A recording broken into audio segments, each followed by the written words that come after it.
What I really want to talk about today is just more of what we started with. As far as setting up the parts for costing, I'm still really focusing on costing because I think it's kind of the first step before we think about pricing. So if I'm in control, last time when we were speaking, we were basically putting in a simple wide format estimate and looking at a couple of its parts. We just kind of went through it pretty quickly. What I want to do is kind of look at this and break it down more individual components and how different things affect it and what you're looking for.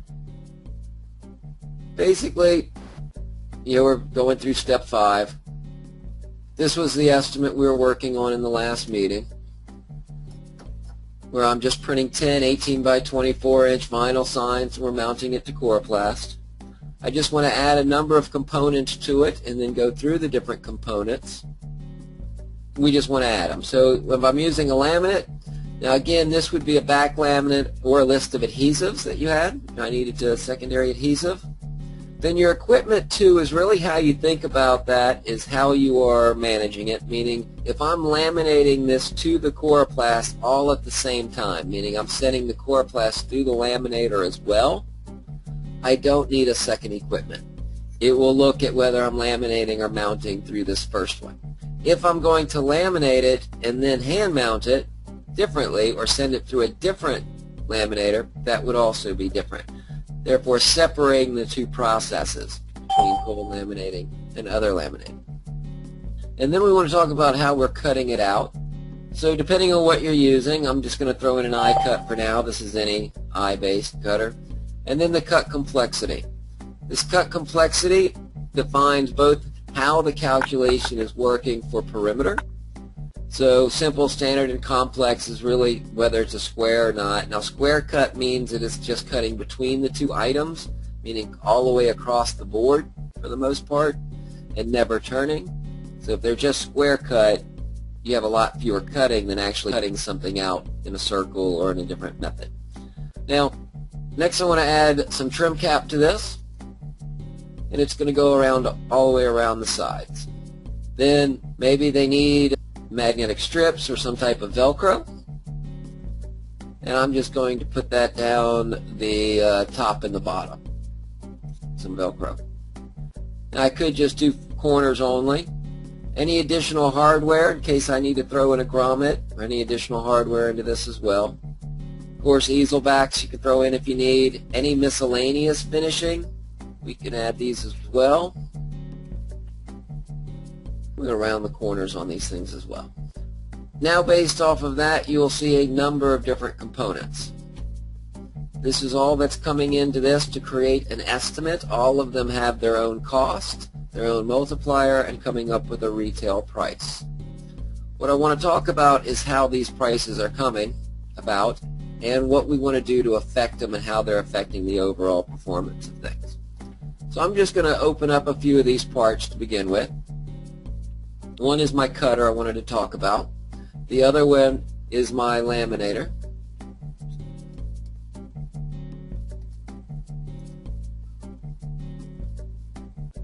And we'll start there. Now, labor is always, other than when you get into electrical products and some of the more advanced products, is generally based off of an equipment. So rarely will there ever be any values to adjust in the labor other than what your labor rates are. That isn't necessarily true on the electric side when you get into some of the advanced labors. In this case scenario though, what this is doing is it's saying there's a one-time setup charge, one-time setup time, meaning it takes 10 minutes to load that particular laminator. And then it takes 180 linear feet an hour. If I'm mounting it, is it a different speed? So this would be the speed I'm putting the laminate through, but if I'm also putting the material and the laminate at the same time, this would be the speed. And then how much labor is required on that laminate. The thing that makes the biggest difference for most people when they're setting up their pricing is this setup time. Because this 10 minutes, if they only order one, I have a 10-minute there. On my cutter, I am adding another 10 minutes, which is all true to reality. But in the same sense, I'm now on that first, if they order one, I'm already just for the cutting and laminating at 20 minutes. So if my shop burden rate is $40 an hour and I'm doubling that, you're looking at $30 just in those two components on that first line item, which isn't necessarily incorrect. What you need to think about, though, is your shop in general. Meaning, some shops you're generally set up in two categories. Either you can set things up real quick, or you can run them very fast. It's kind of the difference between a small shop and a huge shop. Your cost to get a job to the floor and up front and get everything set up, generally with a much larger shop, just between paper flow and people and organization, is a lot more than a small shop. But that giant shop is going to have a much faster equipment typically and be able to run through multiple productions at once. So thinking about how this divides in reality is that, okay, that big shop, it is going to cost him a lot to get that one-up order in, way more than it would the small shop. In the other sense, though, that large shop could run thousands way faster than that small shop in general, depending on equipment structure. So this setup time is going to build that curve between what one cost and 50 cost. So you want it to be in a reality, but you also don't want to overstate every little component that it takes to set up. If your cutter is set up 90% of the time with a blade to just run these things through, therefore there isn't a lot of setup time, note that, or it's going to build in a bigger curve between larger and smaller orders. Now, your per sheet, again, is the same thing. Right now, it's thinking it takes 5 minutes to load this cutter, and on some, on the Gerber CNCs, that type of thing, it may take 5 minutes to load each sheet and get it lined up, if not more. An iCut, maybe not. That's the whole idea of the iCut, is you should be able to throw it on there and hit hunt for it as long as the files or whatever are in line. So think of that as well. Now, the bit change time really only occurs, we only really utilize that when it comes to three-dimensional, so we don't need to worry about that so much. But as you can see here, on that first item they order, even if it's 12 inch by 12 inch, that's 15 minutes just to set up the cutter. So be careful in those setup charges. Now, other parts, like the laminator, same thing. The next kind of component I want to speak of are finishing components, because they have the same values. Now, all your finishing components, such as your grommets or anything else you may be using, here's a trim cap or Velcro. Let's take a look at those. They're all generally going to have the same type of function down at the bottom. There's a one-time setup just like the others. There's a per piece setup and a per finishing item setup. Now, this will depend on the item itself. Right now what it's saying, it's calculating labor, is that it takes 2 minutes per piece. And so that is the quantity on my order. So I'm ordering 10 of them. It's adding in 20 minutes immediately for that. And then it is adding in, so it thinks I can do 180 perimeter feet an hour to add this trim cap. But again, this 20 minutes may or may not be correct. And that may sound really simple, that 2 minutes, and it is when you're talking about quantity of 2 or 3. But if you're a company that deals in quantities of 500 and 1,000, well, that immediately is adding 500 to 1,000 minutes into this process. And it may or may not, if you're in that much of a production mode, require such a thing. If you do something in that regularly. Which again, in dealing with cost, is going to affect the cost, can affect the cost significantly on large quantities. Okay, the Velcro and the rounded corners, again, working the same way. I look at my finishing, they're all going to have the finishing tab. Velcro thinks it's going to only take one time to set it up, and then I can do 320 perimeter feet an hour. But looking back at my cost on this estimate, I'm doing 10 of them, and now I've added a lot of finishing labor, which is 0.75. Generally, that is adding up the different finishing labors that are needed outside of your rounded corners, which are automatically applied. Like that's its own labor, is this alternate. Now we will look at that because it is its own labor. And again, it's still calculating on itself the 1 time per piece quantity per hour. And this is more of a quantity function rather than a perimeter function.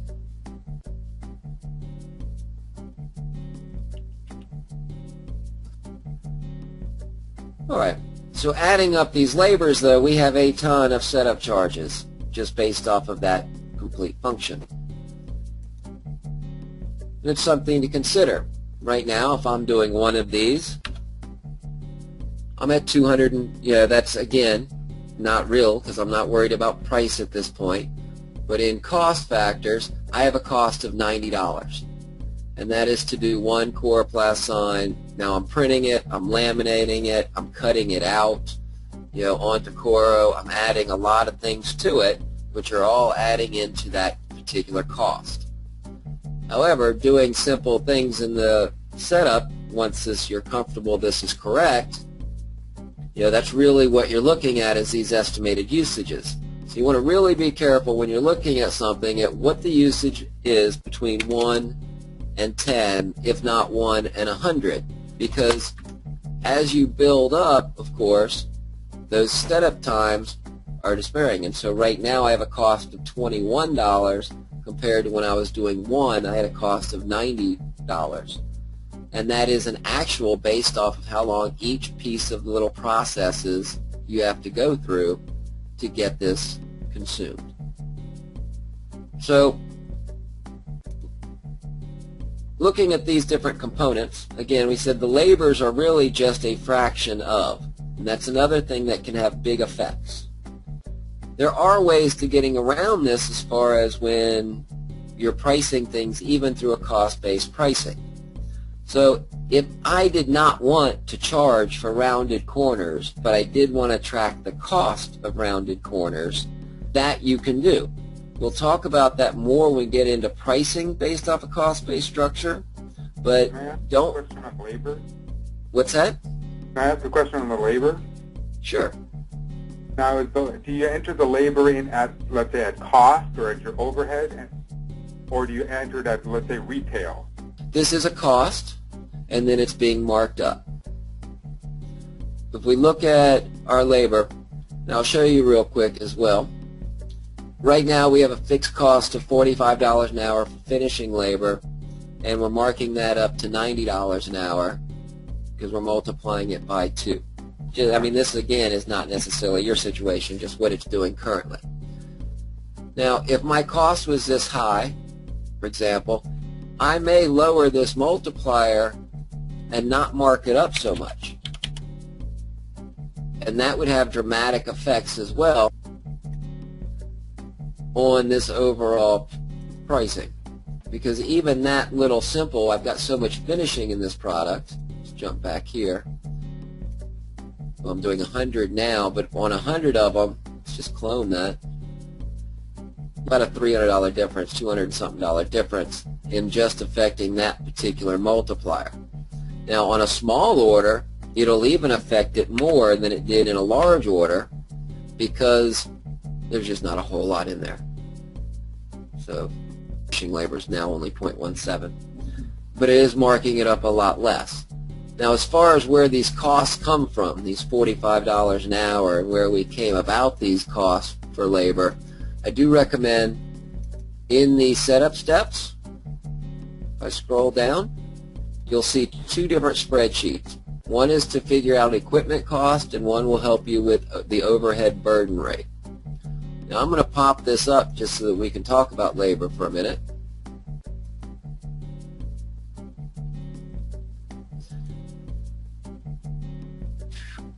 Basically what you're doing, what we've done, this is just a little help spreadsheet, is you're taking all your expenses for a year or for 6 months, whatever the period is. You're then removing all your direct material expenses, so anything that was a cost of good. You're removing all your labor, direct labor expenses. Now that means your production labor. I would not remove the labor for the people at the front counter who aren't producing the things you sell. So at management, administration, because we're tracking the labors, but we're not tracking those types of labors. So we're really just pulling out equipment expenses. We already have the equipment as an expense, so we can remove that from our formula. And that gives you basically all your indirect expenses. And then we look at how many employees, and this is direct expense employees, so only the employees that actually do production, because your billing, your whole overhead is based on production. And they're really the profit center when you look at it. And then how many hours a day does the department run, or that labor is run, in work days per month, and that breaks you down labor hours, and you're basically calculating those out. So in this case, and then adds them together to give you a total price. So we have an overhead allocation, the direct labor, and then a burden rate. And this is what we're using in the system currently, as far as the numbers where we think about them. Again, these are going to be different for everybody because everybody's overhead is different and everybody's wages are slightly different. So there's no factor for administrative wages? That is left into the burden rate of overhead. So I took total expensive, which was administration, and only removed labor, production labor expenses. So it is still in the indirect expense category. So it's basically, this is the overhead burden rate, including management and people not in production. And so I recommend kind of going through that. Did you have some questions about that, or how do you guys calculate it? There are certainly different approaches out there. Well, we determined an overhead rate and came up with that. We'll call it, I guess we'll call it our burden rate, and then we just, over the years, used took it and then marked it up. Marked everything up the same, from shop wages to materials. Oh, you're using the same multiplier across the board. Basically, yes. Okay. And you can do that, and we'll talk about that a little bit in control. This is just giving you your labor. And again, this is only cost, not how we're marking it up at all. Now, you could set up, everything at the same multiplier, and it would literally just always give you 40%. The reason I don't necessarily recommend that is because of your curve, meaning when you mark up labor and when you mark up equipment, because they have those setup times in it, it is affecting smaller orders a lot more than it is larger orders, because a percentage of that is all that upfront cost. When you change the margin on material, that is less a factor. So it's going to affect a price consistently whether they order 10 or 300 in this situation. That is going to maintain the same price all the way through. So by adjusting these multipliers, we'll get more into this in pricing, I'm kind of stepping ahead. Adjusting these multipliers differently, you can adjust that curve. By changing the labor to a 2 and this one to 4, this is affecting smaller orders less, so therefore I'm more in line with my market because I'm charging how the curve runs is it's actually less, it's going to be, of course, more per square foot, but that is going to define the curve. So controlling just these two numbers, if I'm just doing laminating printing, just controlling my material cost and my print labor and my equipment multipliers, I can adjust the curve all over the place to where when I'm doing 100 I'm at the price point I need, and when I'm doing 10. If not, if they're all the same, that curve can be skewed and you can be very expensive up front and maybe even a little less than you need to be in greater orders. And that's why we get into suggested multipliers. And that'll actually be our class on Monday when I get way into more how to use multipliers. Right now we're just trying to really think about getting our costs correct so that when we go into multipliers, it'll all make sense. With me? Bob, I think we might have moved that class to Friday. Oh, that's correct, Friday. I know things have been moving around a lot, but Yes, that's a Friday. so if you can join us on Friday, we'll hit on that. And we'll go through that as well. For now, what I really want you to think about are those setup times, because that's the kind of the driving factor that most people aren't considering when they're looking at what are my real costs. Well, I saw that this morning. I just did a little quick test on, let's say, some vinyl cut letters. And, you know, we do a lot of snowmobile numbers here. So I typed in, you know, the 2-inch letters. I typed in the 6 letters, and it gave me, like, almost a half an hour to send it out and weed it. And I thought, holy cow, that's an awful long time to do just 6 vinyl letters 2 inches tall. You know what I mean? Right. But that's all in the setup, because, you know, it will take longer to do 6 per piece than it would 600 or 60 because of those, you know, getting it loaded in the machine, loading in your cutter, you know, with the right control. It adjusts on the fly when you jump up to 60?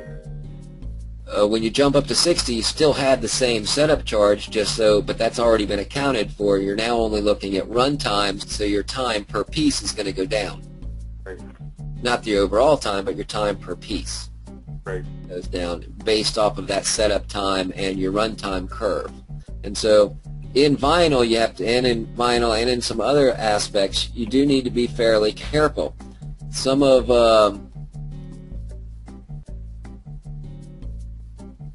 because some of them have a per piece on them. Looking at equipment, sorry. Like the cutters and things of that nature may end up giving you a price per piece, and if you're doing 5,000 2-inch by 2-inch, you really don't want to go by a per piece. You want to do more of a one-time setup. That'll often depend on your products and what you mainly do. Like this per piece charge, be very careful of that one if you do a lot of small items, no matter what you're looking at, because that adds $2 for every item they're doing. So for rounded corners, if I was doing a bunch of 4-inch by 4-inch items, now again, that's area-based pricing. It's actually charging 2 minutes. That could get very high. But again, if you're not doing thousands of decals and you're predominantly doing larger items, it may make sense. But generally, you'd want to use a one-time and a quantity per hour or a finishing item per piece type time. All right. Now what I want to talk about, everything I've been doing, I've been jumping through all these different parts. I hope I'm not confusing you. I'm pulling them all directly from here. However, once I've got one part done, meaning I've gone in and I've done my Velcro, made sure that my times and stuff for that Velcro were working right, you're still going to go to the pricing adjust part information screen, go into your digital printing, that's where we are now, under wide format prints, or working out, and there are the finishing options. Now we're still dealing with just cost-based. Finishing materials.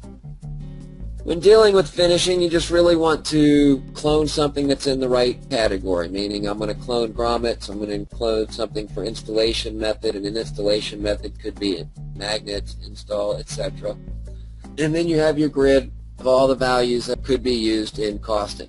This is the same values, again, that are on this screen when we were looking at it. The only difference is that they're laid out in a spreadsheet form. So once I'm comfortable with getting one of these items done, the rest are all going to flow through, meaning if I'm happy with the times for 1-inch Velcro, I'm probably going to be happy at the same time with 1.5-inch Velcro. So I'm just going to clone it and make sure all my numbers are in line with like and similar parts. And that's where it really becomes easier to work in the adjust part information screen rather than the individual parts, because I can go through and update everything at once. I do work in the parts individually, though, predominantly because I'm working in this estimate. I want to update something, immediately clone it, generally clone the line item to force the refresh to immediately see my results. And I'm trying to pinpoint down all these different components in this one sign. Once I fairly comfortable with my components, of course I'm then going to go in and change my quantity and do the exact same thing. Okay, well, if I'm doing this many, are these times looking comfortable? Because if not, you need to adjust the times, whether it's a print speed, whether it's something else. In printing that work order and sending it out to production with the part materials, like we did at the end of last meeting, is highly valuable here. Because if you have a job in the shop of 1,000 of something, or 500, or 100 even, or even 10 and 1, if you duplicate those, you can start pulling back real numbers. And then it allows you to tweak it. So once I've got 1 or 2 items really narrowed down, then I have my base to work from. I generally then know my cost I'm comfortable with and my usage I'm comfortable with. So then I'm jumping into the adjust part information screen and updating everything else and updating all the rest of my components that are in like and similar categories because it's already been thought out. Now once you've done that, I may go run some tests on some other things that could be slightly different, but they should all be about in line with like material. Alright, now once we've set up a part like this, I really want you to focus in wide format prints or flatbed prints if you're not doing roll to roll to get your head around the entire process. Once we get that really cleaned up, it'll make everything else go much smoother because you'll have your base that's already set the way you think it should be. However, when you set up products, like I set up this flat stock material product, this is the same flat stock material category that's in the other products. You will not need to set it up twice. So if I set up my Lexan, if I go into, cut vinyl signs, that Lexan, this will already be there for flat stock under cut vinyl signs. So you're not really duplicating your work. Now you may have to add a couple because in flat stock, for vinyl you may not have added them all. And on the right in this list tells you where they're going to be used. So once I've added polycarbonate, I can tell it. Am I directly printing on it? Am I mounting to it? Am I applying cut vinyl to it? Am I screen printing, engraving, and doing dimensional? Now all dimensional is the same thing as cutting on wide format prints. This here and this here, the material and the cut method, that is all dimensional is. So as soon as you finished a wide format, this is already set up. You've already set up the cutters, you've already set up the materials. Now you may add more because you may be doing dimensional out of woods and things that you're not printing directly on, but they're still there. The processes for your cut method are still there. So we're focusing on wide format, but at the same time you are setting up a large portion of the rest of the system. The same is true with like vehicle wraps. If you set up wide format with all the equipment and all the materials, you're almost done with vehicle wraps. The only thing you're going to have left is what kind of vehicles you want to print, because your printer and your materials and all that are already set up. So that's kind of why I'm trying to keep everything focused into one product, get it really narrowed down to where, yes, I'm happy with that, and then spread out, to be able to make all your other costs work. Now, again, we get into pricing. We'll talk more on that as far as adjusting the pricing or adjusting the pricing per type of thing you're doing. But that's really predominantly it on additional things in costing. I said on Friday we'll talk about multipliers and how to think about those in relation to these costs and in the curve. We'll also discuss area-based pricing, which we haven't touched base on now so far, which is basically saying it's so much a square foot based off the material with other factors, rather than trying to come up with a cost and basing it off of that. You can do both. I think most companies want to have a general idea of their cost, regardless of how they want to price it. That's one of the reasons we go through this first. But don't get hung up if you're not finding costing working for you. We'll go into area-based pricing as well. And I'll also go into how they relate. I could get the price almost exactly the same either way with enough backing out of everything. Awesome. on the pricing, like when it does an estimate on the pricing, is there a way to, rather than having an item sitting at, let's say, $36.22, is there a way just to set up rounding? Yes, there is. There's two different methods of rounding. Like right now, you can either round on the unit price or the overall price. Where that is to set it up, it's a little hidden. It's a good question. I rarely get it. If I'm wide format print product, if I go to view product, okay, this is the actual product itself, not the part. On the pricing tab, you'll see an advanced button. Based off of this advanced button, you can round. Right now it's rounding to the penny. I could round this to the dime, to the dollar, etc. Right. Yeah, as well, is there a tab or a little back door to adjusting the text size on the work orders and the estimates? Fortunately, not really.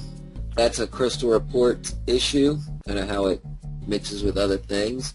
Now you can modify those. Text size isn't real easy to do because it doesn't always flow to the report, but you can bold and do some other things. Okay.